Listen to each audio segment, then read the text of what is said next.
Didn't they send you like some encrypted telegram? Yes, we are filming in the village Rostily-Janev. Hello everybody. I'm here today with Lenka Tálská and her channel is Lenka Tálská Art. Hi. And we're going to talk today about the iconic British cinematographer David Watkin. Watkin was the cinematographer for many iconic films including Chariots of Fire, Out of Africa, Catch-22, The Three Musketeers, Moonstruck, and so many more to mention. And of course, the Barbra Streisand film, Yentl. Since we're in the Czech Republic, it's easy to talk about the Yentl film. And Lenka here was someone who was present during the filming, and she was also in the film. So we're going to be probing her brain for memories about the Streisand-Watkin collaboration. First, I want to talk about some interesting tidbits about David Watkin. He was born in Kent, England in 1925. He passed away at the age of 82 in February of 2008. He was active doing cinematography until 2001. Watkin worked with other notable directors such as Sidney Lumet, Sidney Pollack, Mike Nichols, and others, and he won an Academy Award for his work in Out of Africa. And who can forget that memorable scene in the opening sequence of Chariots of Fire.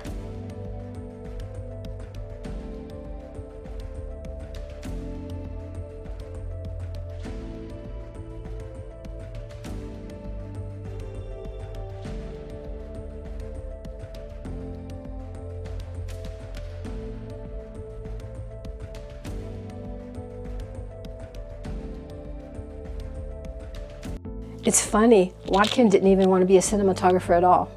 What? He didn't? No. Nope. He wanted to be a European classical pianist, but his father didn't want him to. Wow. Maybe it was because of the expense in the lessons? What do you think? Maybe it was not very practical occupation, so father wanted him to be something where he could make more money. Yeah, that could be. It was not really a spark. I was never that interested, apart from liking to go to the cinema as a child. I wanted to be a musician. I had a selfish father who said, no, you can't have a piano because you'll not make any money at that and you'll make a noise in the house. Then the war came. After the war, I was too old to start to learn to be a musician professionally. And I didn't want to wear a suit, go to an office, so I thought, well, what would be fun? And it was. When he was in the Army during World War, he was a camera assistant in the Southern Railway Film Unit. Then that unit was taken over by the British Transport Films. And he worked there for a while, and then he started doing his own thing kind of as a freelancer. I think he was doing commercials for clients. He even did the opening sequence for the James Bond film, Goldfinger, before he was even a BAFTA or ASC cinematographer. Wow. Let's take a look at that clip.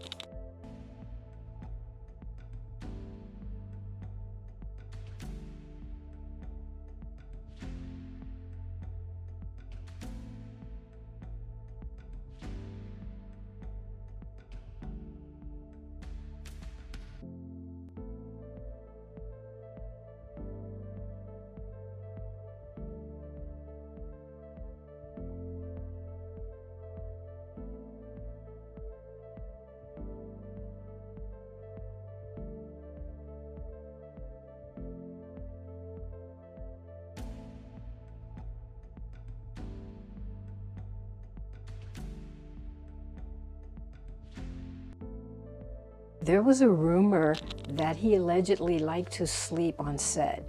And he said that was because that was the only thing you could do on a film set that didn't make you so tired. But didn't you say that in Barbara's book, this is her book, My Name is Barbara, that she said that he liked to sleep on set and that something about him having narcolepsy? Exactly. She says that he did all the lighting and anything that would be needed for the scene. And then he left. He disappeared and they often found him sleeping somewhere. That's pretty funny because I once worked with a nurse who had narcolepsy and she would fall asleep in between floors, just riding in the elevator. So maybe Watkin was in denial that he had narcolepsy because he always seemed to have made an excuse about why he was sleeping and being so tired. They even put a shot of him sleeping in a film. In the film Night Falls on Manhattan, to make fun of him, and it was a cameo role. Let's see if we can find that clip. We cannot let these people run wild in the streets. I know you will do right by the people of New York. Thank you.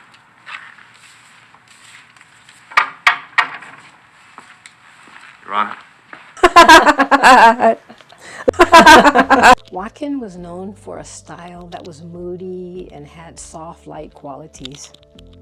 There's a lot of scenes in Yentl that look like a Dutch painting or a Rembrandt painting, don't you think?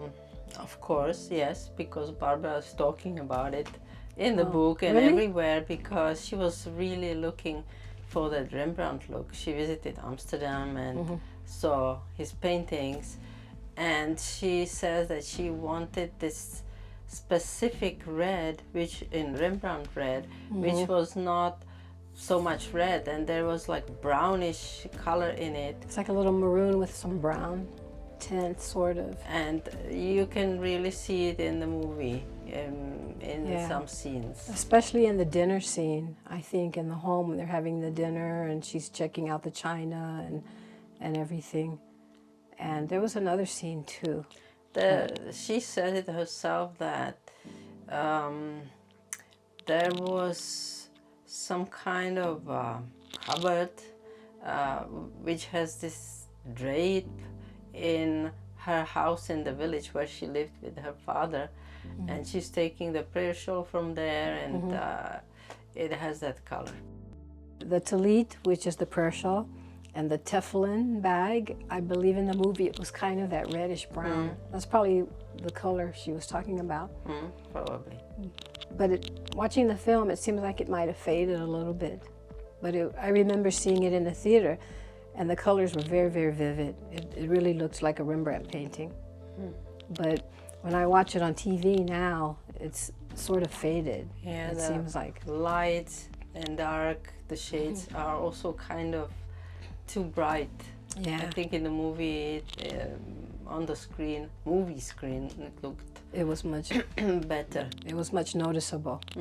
Yeah. Watkin also created this new lighting technique, and where someone is walking in the distance, that usually the light will just fall off of them, and they had trouble keeping the person lit walking away in a distance. So he came up with this new lighting technique, and he called these lights windy lights, and he used about 196 of these little lights in a panel. And he created that, and I think we see this everywhere on all kind of sets today, you know, and he's credited for being the one to have invented that.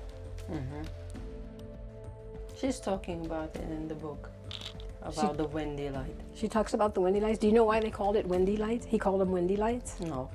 And he also, well, I read that he named them windy lights because he always named his film camps, you know, like the camp where he would be filming, he would give it a nickname, and he always named the camp Windy, and so he named them Windy Lights.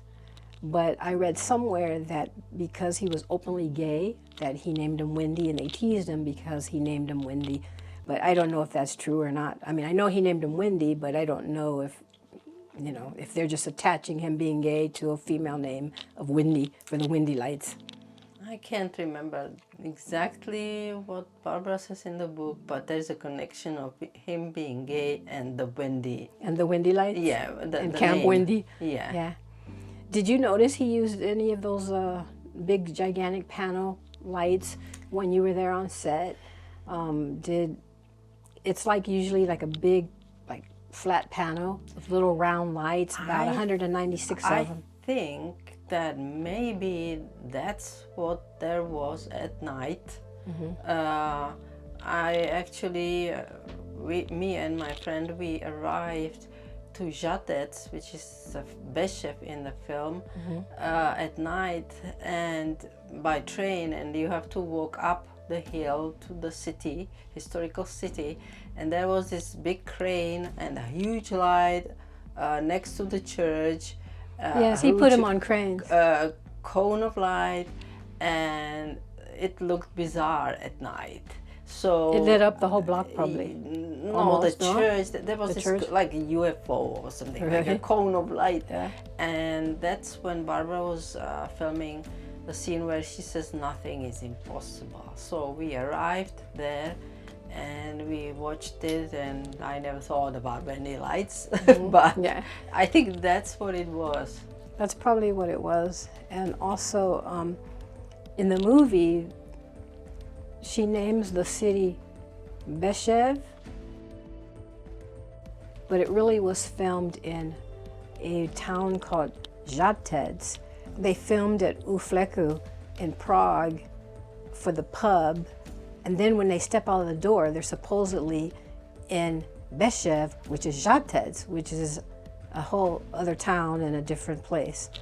So Many times, because you had one location and then you step out of it and you are completely in a different place, in the physical world.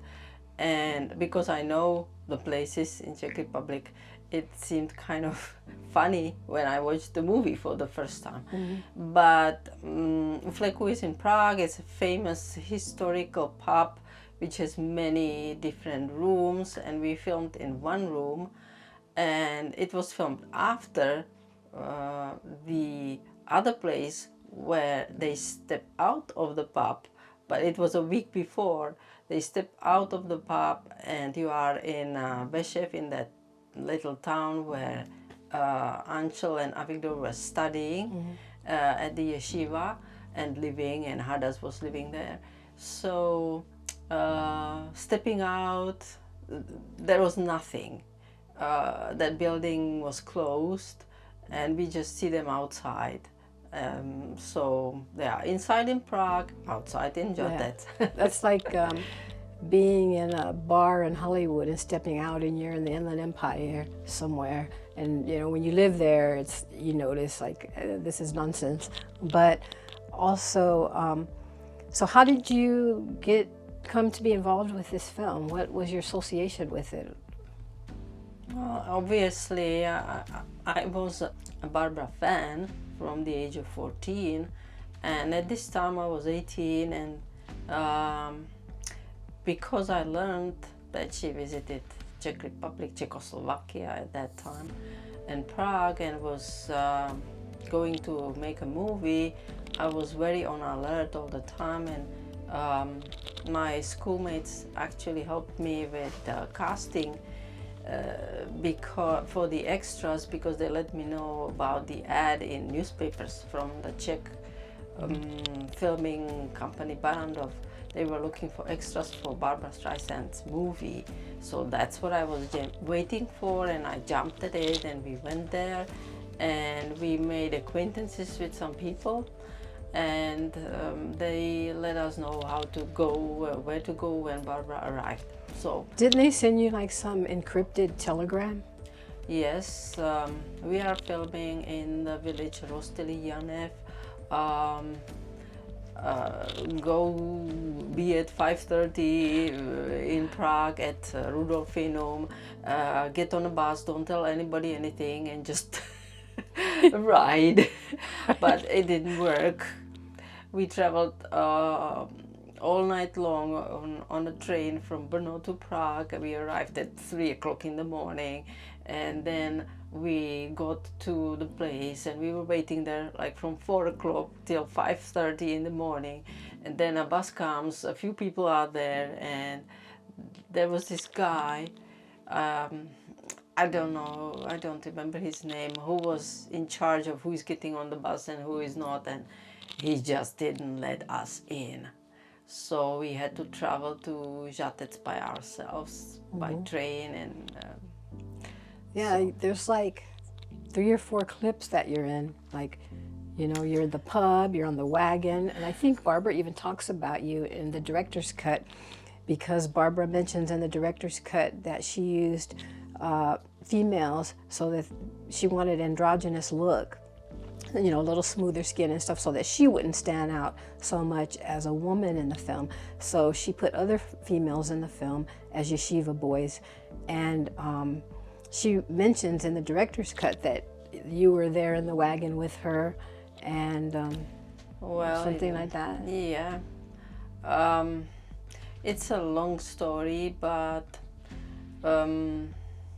somehow with the help of friends, we got on the list of the extras. I had short hair, so it was suitable for yeshiva student. But I also was in a female costume of a Polish lady once. That's Walking also, in the background with some guy. yeah. That's a crazy story. Did you have an umbrella? No, No, okay. but they put us inside and closed the door, and we couldn't hear the commands when to come out. So we were late, and they were frustrated. Yeah. So they gave us a little receiver, so we were like You can secret hear it. agents. Yeah. They were telling us when to get out, and that was actually my real first scene in front of the camera, walking down the stairs and with the man. He was a photographer or journalist or something. Yeah. He was trying to take photos of Barbara wherever he could. Yeah. Barbara likes, I know she likes to pick her own extras sometimes. Like she did that because I'm in the film The Guilt Trip, and Barbara picked me. I wasn't going there to be an extra, I was there for something totally else. And she picked me and placed me exactly where she wanted me and everything. And so I noticed that she likes to personally pick the extras that are going to be seen next to her. She does that. And she also said that she likes to use people she knows for extra roles. Like one time Marty, her manager, was the driver in The Star is Born of Chris Christopherson's chauffeur. You know, that was Marty, you know. But anyway, that's pretty interesting. And what's interesting too, that there, is that she still has the script. This is the original script of Yentl, but it's Jentl, it's in Czech. And the whole script, you probably can't see it, but it's all in Czech. And she still has it from 1982. It says August Brezna, 1982. Yeah. And it's got, inside it has a lot of even marks that where Barbara changed things. So that's pretty interesting. Yeah.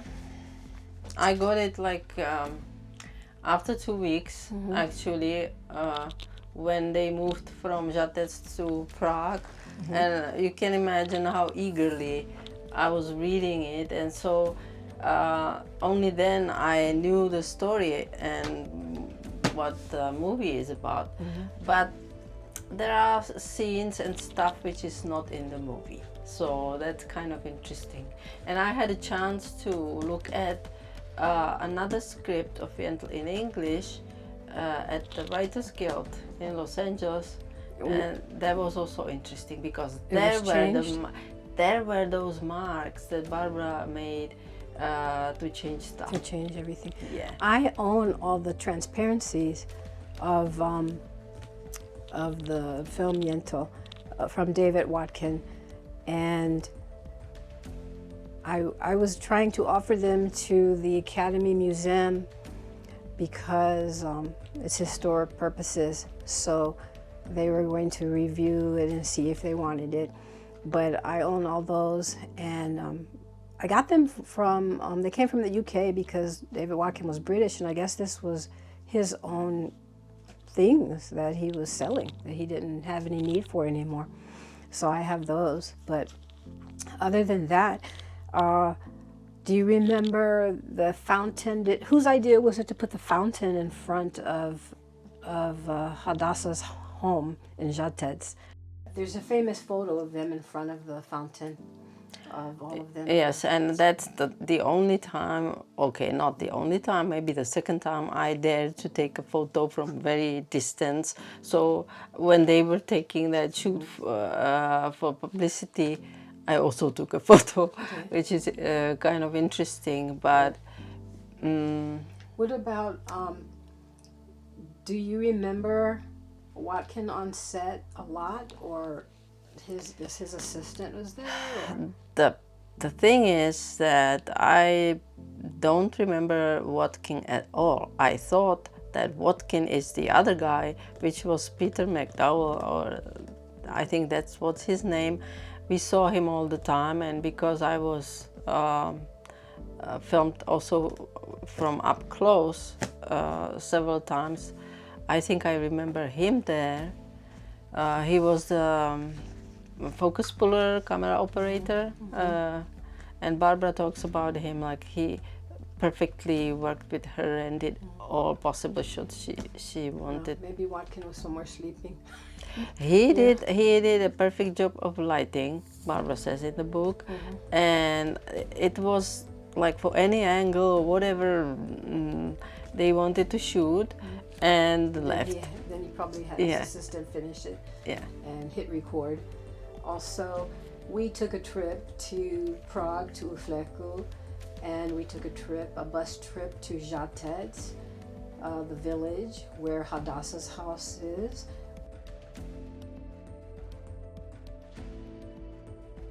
Some of the parts were filmed in the UK. The river scenes, I believe, were in UK. The swimming, naked swimming in the river or pond or the inside what it was. of Hadassah's family's home was probably in UK also. Yes. The exteriors, except for very little, they were mostly filmed in Britain before they came to Czechoslovakia. And I remember the yeshiva scenes with so many students. They did film it in Žatec, in that old dilapidated building. I don't know how like they a did barn or something. Doors the blue doors, Because I it's remember. still bolted shut. Like nobody even uses it today. I know it for the fact because somebody mentioned that they took Angel's head and threw it. Hat or cap or whatever. Yes. His head. No, not that. And so if it was filmed in Britain, nobody from the Czech people would know it. So this information came to me at the time when we were in Žatec. So they had to use the inside of that building. And then they used the staircase when... The courtyard? No, the staircase of the house where Avigdor lives, and Yentl often runs up and down and comes out of the door. Yes, and the house is still there. Now I know which one it is when we looked at the movie again. So. And he used a lot of the exteriors in Žatec. He used the ancient synagogue that is still there.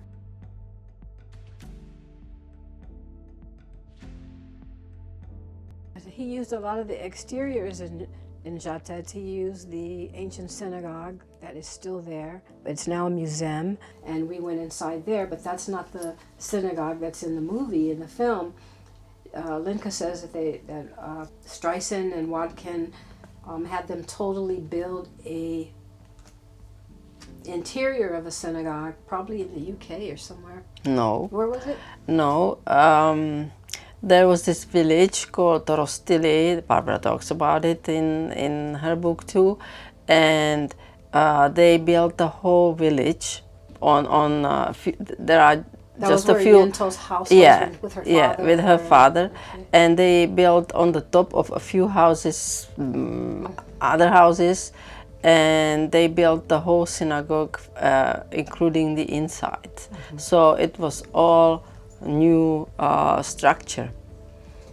Yeah, it was a lot of beautiful lighting, like the scene where Barbara puts on her father's prayer shawl, the talit, in front of the mirror. That was in Britain, I think. No, but I mean the lighting. The that lighting, yeah. Watkins did was very nice, where you could see through the shawl and into Yeah. the mirror. And then the symbolism of the mirror being cracked, I think that was pretty interesting because, like, I was wondering why would the mirror have to be cracked?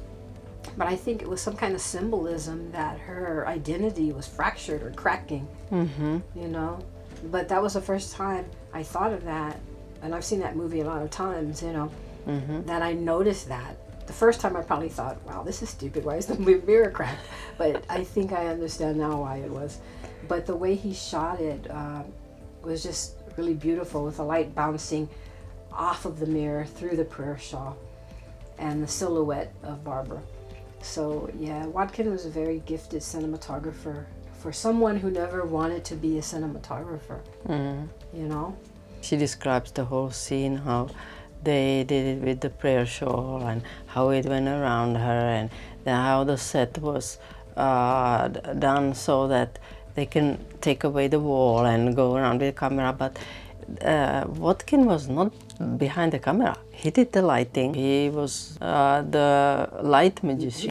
David Watkin, he was one of the first lighting directors of photography to really experiment with soft, bounced light. He was one of the innovators of soft, bounced light and in film. And he was able to keep the scene lit by hardly nothing. Even you see it in the movie, but by the river, she's walking down the stairs in Žatec, and there's not much light. It's really dark, but you see everywhere the reflection on the stones of the light, like moonlight. And the scene where she's singing "Papa, Can You Hear Me," that was in studio, right? And he set that up probably. It was probably easy. I always thought that they did it somewhere outside, and then I read in the book that no, it was done in the studio. I always thought it was outside too, but somehow I knew that it was inside. I had maybe read that or heard it or something. But Yentl is a classic film, and it's a shame that it didn't win any Academy Awards. But there was a big protest about that.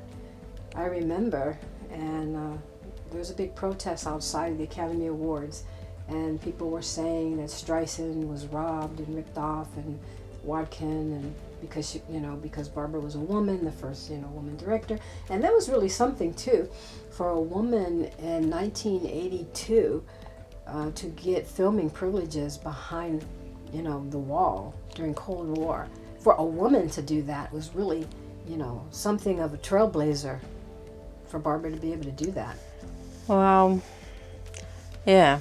Because I don't know any men or male directors who were able to do so. Probably they were, but have you heard of any ever?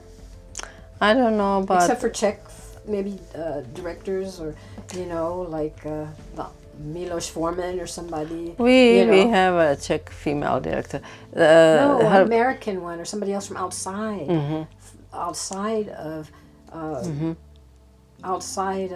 the Eastern Bloc, being able to come in and make a big Hollywood production film.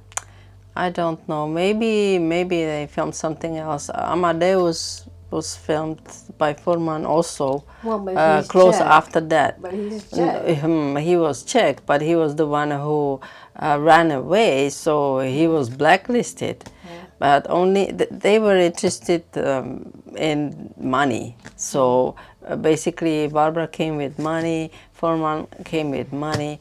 And so... yeah, but it wasn't a whole lot of money because MGM didn't want to give her a lot of money to make the film. That she took a lot of her own salary, of her own money to make that film. Yeah, and she wrote the script practically, and she didn't... Here it's written, the script written by Barbara Streisand and Jack Rosenthal, but I don't think that she even has it on in the movie title, in the credits. Yeah. Well, yeah, and then the beautiful scenes across Charles Bridge in the wagon, that, you know. Well, that was fun. You were in that one too, huh? That was fun, yes. I was on Charles Bridge, and... How did he do it at golden hour, or did he have any light set up or anything? Or did he use natural light, practical light? We were there from morning till afternoon, several hours. But I don't remember that, but Barbara always wanted the water to have reflections from the sun. So and it was cloudy and kind of drizzling, and it happened several times. So she says in the book that she prayed vigorously and the sun came out, and it happened also on another occasion. So I cannot say that it was golden hour. It was during the day, not in the afternoon. But so you don't remember seeing any lighting set up or anything, or? There was no, because... So he used natural light? Yes, natural light. Natural light. Yeah. And the bridge was closed. That's a famous story that she paid 1 million Czech crowns or something like that to have it closed, and they closed it for her. I don't know if it's true. 1 million Czech crowns would be about $100,000. Enormous amount of money then. for us. Yes, unbelievable. Nowadays it's nothing. Not nothing, but you cannot buy a house for that. Oh, yeah, definitely. Well, guys, that's it. I hope you enjoyed our little spiel about David Watkin and Barbra Streisand's film Yentl. And it's out on Blu-ray, and I think even there's the director's cut that's on Blu-ray, and I think they even brought back some anniversary edition. There's a new special edition with some more deleted scenes or something. So if you want to watch that and see the beautiful camera work, then I highly suggest that you get it. It's just a beautiful film, and one for the books. Thanks for being here today with another episode of Iconic Film Cinematographers. This week's episode